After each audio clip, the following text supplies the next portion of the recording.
Holdo says that she cannot board the transports with the rest of the survivors as someone has to stay back and pilot the ship. It apparently cannot be piloted by a droid with instructions, it also cannot be autopiloted. There is no explanation for this.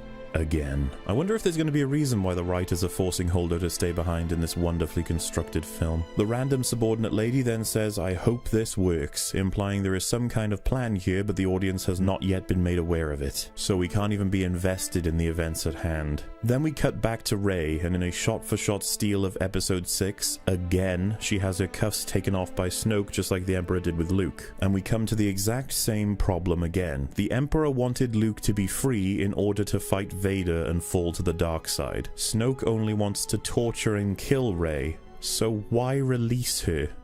I can tell you why. Because it provides the audience with one hollow and predictable reaction. I understood that reference.